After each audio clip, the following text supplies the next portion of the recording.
નમસ્કાર વિદ્યાર્થી મિત્રો, આજના આ ખાસ એક્સપ્લેનરમાં ખૂબ ખૂબ સ્વાગત છે. આજે આપણે ફર્સ્ટ યર ડિપ્લોમા એન્જિનિયરિંગના એક બહુ જ સ્કોરિંગ અને ફ્યુચર ઇન્ડસ્ટ્રી માટેના એકદમ ક્રિટિકલ ટોપિકનું એનાલિસિસ કરવાના છીએ. આજનો આપણો ટોપિક છે 5.2 એન્વાયરમેન્ટલ મેનેજમેન્ટ સિસ્ટમ ISO 14000 વ્યાખ્યા અને ફાયદાઓ. આ કોઈ સામાન્ય થિયરી નથી, પણ એક એવી સિસ્ટમ છે જે ભવિષ્યમાં એક બેસ્ટ એન્જિનિયર બનવા માટે જાણવી જ રહી. તો ચાલો સીધી જ શરૂઆત કરીએ. હવે એક મસ્ત વિચાર કરીએ. કોઈ મોટી ફેક્ટરીના કચરાનું મેનેજમેન્ટ કરવું એ ઘરનું બજેટ બનાવવા જેવું કેવી રીતે હોઈ શકે? સાંભળવામાં થોડું વિચિત્ર લાગે ને, પણ ખરેખર આ એનાલોજી એકદમ પરફેક્ટ છે. જેમ ઘરમાં બજેટ બનાવવાથી ખોટો ખર્ચ અટકે છે અને સેવિંગ્સ વધે છે, બિલકુલ એ જ રીતે જ્યારે કંપનીઓ પોતાના વેસ્ટ અને પ્રદૂષણને વ્યવસ્થિત કંટ્રોલ કરે છે, ત્યારે ખરેખર કાચા માલ અને એનર્જીનો બગાડ અટકે છે. એટલે કે કચરો ઘટ્યો તો સીધો પ્રોફિટ વધ્યો. પર્યાવરણને બચાવવું એ હવે કોઈ ચેરિટી નથી રહી, પણ બિઝનેસ મેનેજમેન્ટનો એક સોલિડ અને પ્રોફિટેબલ હિસ્સો છે. અહીં ખાસ જણાવવાનું કે આજના આ જબરદસ્ત ટોપિકની સંપૂર્ણ સામગ્રી અને આ પ્રેઝન્ટેશન જગદીશ પાટણકર દ્વારા તૈયાર અને પ્રસ્તુત કરવામાં આવ્યું છે. આ પાછળનો મેઇન ગોલ જ એ છે કે એન્જિનિયરિંગના આવા અઘરા લાગતા કન્સેપ્ટ્સને એકદમ ઇઝી અને સ્કોરિંગ બનાવી દેવા. ચાલો ફટાફટ આજના સેશનની રૂપરેખા પર નજર મારી લઈએ. પહેલા આપણે EMSની વ્યાખ્યા સમજીશું, પછી ISO 14000નો ઇન્ટ્રોડક્શન લઈશું, ત્યારબાદ સૌથી અગત્યની એવી PDCA સાયકલ, પછી તેના ફાયદાઓનું સારાંશ અને લાસ્ટમાં એક્ઝામ માટેની કેટલીક સિક્રેટ ટિપ્સ જોઈશું. વિભાગ 1 EMSની વ્યાખ્યા. આપણે જે સિસ્ટમ મેનેજ કરવાની વાત કરી રહ્યા છીએ તેનો પાયો ખરેખર શું છે તે જાણી લઈએ. પર્યાવરણીય વ્યવસ્થાપન તંત્ર એટલે કે EMS. એકદમ સરળ ભાષામાં કહીએ તો આ એક એવું માળખું છે, અને હા, અહીં માળખું અથવા ફ્રેમવર્ક શબ્દ બહુ જ ઇમ્પોર્ટન્ટ છે. એક્ઝામિનર પેપરમાં આ જ કીવર્ડ શોધતા હોય છે. તો આ એક એવું ફ્રેમવર્ક છે જે કોઈપણ સંસ્થાને તેના પર્યાવરણીય પ્રભાવોને માપવામાં અને તેને ઘટાડવામાં મદદ કરે છે. આપણે જે ઘરના બજેટની વાત કરી હતી ને, આ એ જ ફ્રેમવર્ક છે. આ સિસ્ટમ કંપનીને એક્ઝેક્ટ આઈડિયા આપે છે કે ક્યાં પાણી વેસ્ટ થઈ રહ્યું છે, ક્યાં પાવર વધારે વપરાય છે અને તેને કેવી રીતે રોકવું. વિભાગ 2 ISO 14000નો પરિચય. હવે સવાલ એ થાય કે શું દરેક કંપની પોતાની મરજી મુજબ આ સિસ્ટમ બનાવી શકે? બિલકુલ નહીં. આના માટે ગ્લોબલ લેવલે અમુક સ્ટેન્ડર્ડ્સ નક્કી થયા છે. અને આ જ નિયમોના સમૂહને આપણે ISO 14000 સિરીઝ કહીએ છીએ. ISO એટલે ઇન્ટરનેશનલ ઓર્ગેનાઇઝેશન ફોર સ્ટેન્ડર્ડાઇઝેશન. આ એક વૈશ્વિક સંસ્થા છે જેણે પર્યાવરણને બચાવવા માટે દુનિયાભરમાં માન્ય કરાયેલા સ્ટેન્ડર્ડ્સનો એક સેટ બનાવ્યો છે. પછી ભલે એન્જિનિયરિંગ ભારતમાં થતું હોય કે જર્મનીમાં, એન્વાયરમેન્ટ પ્રોટેક્શન માટે આ જ સ્ટેન્ડર્ડને અલ્ટિમેટ બેન્ચમાર્ક માનવામાં આવે છે.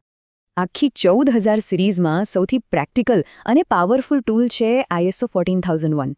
આ એક એવું સ્પેસિફિક સ્ટેન્ડર્ડ છે જે જણાવે છે કે કંપનીમાં EMS પ્રેક્ટિકલી કેવી રીતે સેટઅપ કરવું. હવે મજાની વાત એ છે કે આ સિસ્ટમ માત્ર ટાટા મોટર્સ કે રિલાયન્સ જેવી કોઈ જાયન્ટ મેન્યુફેક્ચરિંગ ફેક્ટરી પૂરતી લિમિટેડ નથી. આ ફ્રેમવર્ક એટલું ફ્લેક્સિબલ છે કે કોઈ નાની IT ઓફિસ હોય કે શહેરની કોઈ મલ્ટી સ્પેશિયાલિટી હોસ્પિટલ, દરેક જગ્યાએ ઇન્ડસ્ટ્રીયલ અને કોમર્શિયલ વેસ્ટ મેનેજમેન્ટ માટે આટલું જ ઇફેક્ટિવ છે. વિભાગ 3 PDCA સાયકલની સમજૂતી.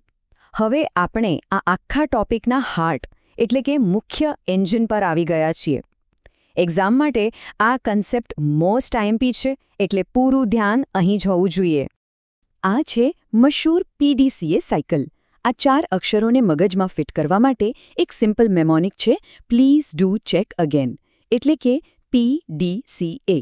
સૌથી પહેલું સ્ટેપ છે P એટલે પ્લાન, અર્થાત આયોજન. કંપની સૌથી પહેલાં પોતાના પર્યાવરણીય ટાર્ગેટ નક્કી કરે છે, જેમ કે આવતા વર્ષ સુધીમાં 20% પ્લાસ્ટિક વેસ્ટ ઘટાડવો છે. બીજું સ્ટેપ છે D એટલે ડુ, અમલીકરણ. જે પ્લાન બનાવ્યો તેને ફેક્ટરીમાં પ્રેક્ટિકલી એપ્લાય કરવો. ત્રીજું સ્ટેપ છે C એટલે ચેક, તપાસ. આ બહુ ક્રિટિકલ છે. અહીં ચેક કરવાનું કે શું ખરેખર પ્રદૂષણ ઘટ્યું, નક્કી કરેલા ટાર્ગેટ પર પહોંચી શકાયું. અને ચોથું સ્ટેપ છે A એટલે એક્ટ, સુધારા. જો ટાર્ગેટ એચીવ ન થયો હોય તો ભૂલો ક્યાં થઈ તે ફાઇન્ડ આઉટ કરીને તેને ફિક્સ કરવી અને આખી સાયકલ ફરીથી સ્ટાર્ટ કરવી. આ કોઈ વન ટાઈમ પ્રોજેક્ટ નથી, પણ એક કન્ટિન્યુઅસ ઇમ્પ્રુવમેન્ટની પ્રોસેસ છે. વિભાગ 4 ISO 14000ના ફાયદાઓ. હવે એકદમ પ્રેક્ટિકલ સવાલ થાય કે કંપનીઓ આટલો બધો સમય અને પૈસા આ સિસ્ટમ પાછળ શા માટે ઇન્વેસ્ટ કરે છે? ચાલો એને જબરદસ્ત ફાયદાઓ જોઈએ. આખા સિનારીઓને આ રીતે સમજીએ. પર્યાવરણીય ફાયદાઓ તો એકદમ ક્લિયર છે. કચરો ઘટે છે, ઊર્જા અને પાણીની બચત થાય છે. પણ જો આર્થિક ફાયદાઓની વાત કરીએ તો મોટી ઇન્ડસ્ટ્રીઝમાં બલ્ક મટીરિયલ અને પાવર સેવિંગથી સીધો કરોડોનો ફાયદો થાય છે. જ્યારે નાની ઇન્ડસ્ટ્રીઝમાં કાચો માલ બચવાથી સીધો નફો વધે છે. અને ત્રીજી કેટેગરી છે કાયદાકીય પ્રતિષ્ઠા. એટલે કે કડક કાયદાઓનું પાલન થાય તો કંપની સરકારી દંડથી બચી જાય છે અને પ્રોડક્ટ પર પેલો ISO 14001 સર્ટિફાઇડનો લોગો લાગે એટલે ઇન્ટરનેશનલ માર્કેટમાં ગ્રાહકોનો જોરદાર વિશ્વાસ જીતી શકાય છે. વિભાગ 5. પરીક્ષા માટેની ટિપ્સ અને નિષ્કર્ષ. કન્સેપ્ટ્સ તો સમજી લીધા, પણ હવે પેપરમાં મેક્સિમમ માર્ક્સ કેવી રીતે ખેંચવા તેની સોલિડ એક્ઝામ સ્ટ્રેટેજી જોઈ લઈએ. એક્ઝામ માટેની સૌથી પહેલી અને અગત્યની સ્ટ્રેટેજી એ છે કે પેપરમાં આ સવાલ દેખાય એટલે સૌથી પહેલાં PDCA સાયકલની એકદમ ક્લિયર આકૃતિ અચૂક દોરવી. ડાયાગ્રામના સીધા માર્ક્સ હોય છે.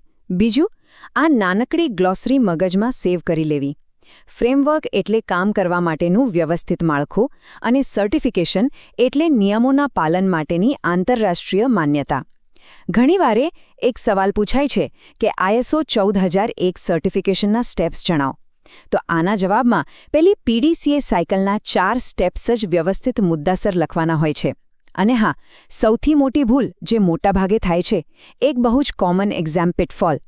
ISO 9000 અને 14000ને ક્યારે મિક્સ ન કરવા. હંમેશા યાદ રાખવું કે ISO 9000 ક્વોલિટી માટે છે અને ISO 14000 એન્વાયરન્મેન્ટ માટે છે. આ એક્સપ્લેનરના અંતમાં એક ભાવિ એન્જિનિયર તરીકે આપણે સૌએ એક વાત હંમેશા યાદ રાખવી જોઈએ. EMS એ માત્ર ફેક્ટરીની દિવાલ પર લગાવવાનો કોઈ કાગળિયું કે સર્ટિફિકેટ નથી, પણ આ આપણી સુંદર પૃથ્વી અને તેના સંસાધનોને આવનારી પેઢીઓ માટે બચાવવાની એક ખૂબ મોટી જવાબદારી છે.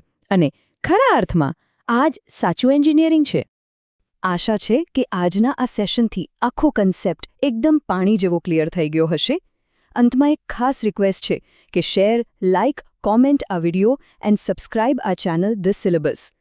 ક્લાસમેટ્સ અને ડિપ્લોમાના ગ્રુપ્સમાં આ વિડિયો શેર કરવાનું ચૂકશો નહીં, જેથી બધાને એક્ઝામમાં ફાયદો થાય. ભણતા રહીએ અને આગળ વધતા રહીએ. આવજો.